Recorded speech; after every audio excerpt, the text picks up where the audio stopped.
Hey there, McGinn. Good to see you again. It's Mr. Lohn, and we are ready to jump into our latest read aloud. So, I found this book during a conversation with Mrs. Durkak. It's called Look, I Wrote a Book, and You Can Too.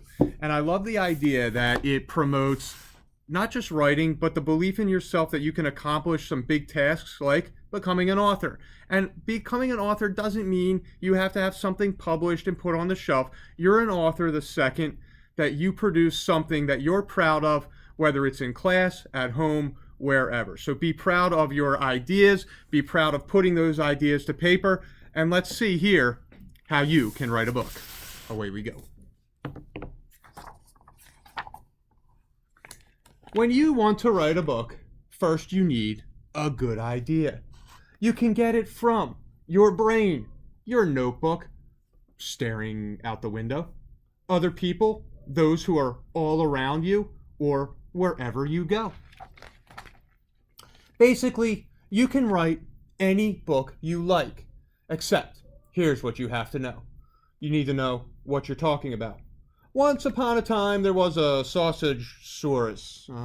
For instance, if you're writing about dinosaurs, but you don't know any good dinosaur names, like Diplodocus, Triceratops, or Stegosaurus, or even how to spell Cretaceous, no one is going to believe anything you say. Baloney, said these kids. Here's what else you have to know. Who it's for. If you're writing a book for your grandma, for example, but it's all about tractors and dump trucks, she'll probably be snoring because it's not even interesting to her. You should write about things that grandmas love. You know, the olden days, or tap dancing, or, best yet, write about you. When I was a tiny baby, oh, it just seems like yesterday. If you're writing a bedtime book for babies, you can't have scary monsters inside, or they'll be screaming and not sleeping. Plus, you can't use big words like fragile or hilarious because they won't understand. You have to use small words like blocks and bug. Next, you sit still and you do quiet concentrating, and you get all of your crayons in a row. You also need a table, a pencil, paper, stapler, if you're allowed, your imagination, and a plan. Now you need a title, which is what your story is called. Here are some good titles. How to Take Your Penguin for a Walk. This is a how-to manual.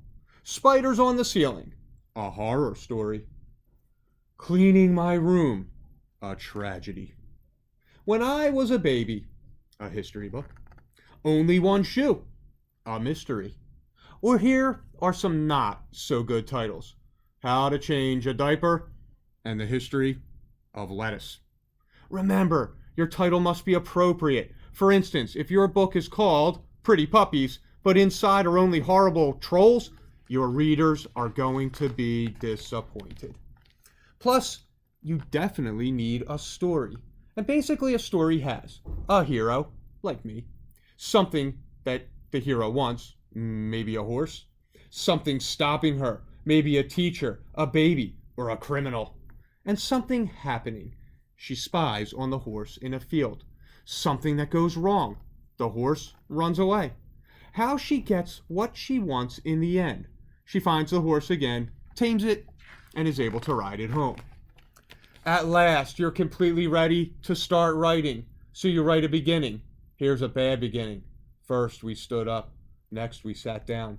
That would definitely win the most boring book prize ever. Here's a good beginning. Praying mantises have 6 legs and mandibles, and they eat their husbands. This is nonfiction because you absolutely didn't make it up. Or, a daddy had some children, and one day, he lost them. This is fiction because you made it up, and then you write the middle, where all the stuff goes. The dad being worried, looking everywhere. Oh, where could he have put them? And after that, you write the ending, which comes last. Suddenly he found them. They were hiding in the closet, and Dad was happy. The end. Unfortunately, He didn't ever. Oh, if you want people to cry, maybe you come up with a sad ending.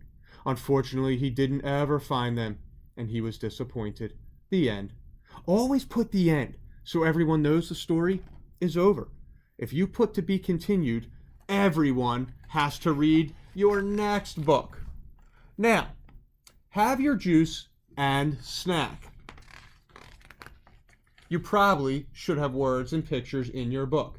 If you have no words, some people might not know what's happening and say, I don't get it. And if you don't even have one picture, then it might send everyone to sleep. When you're finished, you can show your book to your friends, and they might say things like, this baby is not very fascinating, or I think we need more bunnies in here. Here's what else they might say. That was the most fantastic book ever. Are those bunnies or dinosaurs? Can there be a lightsaber in there? That was really long. Then you go away and you draw better bunnies and you cut the part about the boring baby sleeping, which means you revise your book. And it means it gets even better. Now you stick the pages together and enter the page numbers. You need to be able to count. Next, you draw your best picture with lots of colors in it, and it goes on the front, and that will become your cover. You put your name here. On the back, you put what famous people thought of your book. Your friend's name goes here. Anyone who doesn't read this is a cuckoo hit. About the author, blah, blah, blah. Then you make a beautiful portrait of yourself, and underneath you write that all about the author and give important historical facts like how old you are, how many sisters and brothers you have, your favorite color, favorite pet, if you have one, how many millions of cartwheels you can do without ever stopping. Now, you get people to buy your book. For instance, you could be friendly, give them cookies, let them play with your trucks, or tie them to a chair and force them to read it. And that's how to write a book and to become an author. And then you just go back to being a normal person. Or you could just start your next book, which is called a sequel, and write things like how to write another book, The Return of the Spiders on the Ceiling, The Dad Who Lost His Children, again. The Other Shoe Comes Home. To be continued. So boys and girls, we have 550 some authors in this building here. So proud of all the work you do on your writing. Believe in yourself. Know that you're going to create amazing work. Tap into your imagination. Think of things around you. Share your stories with me. Who knows? If you're really proud of one, we'll put it here in the library. Have an awesome night, McGinn. We'll see you soon.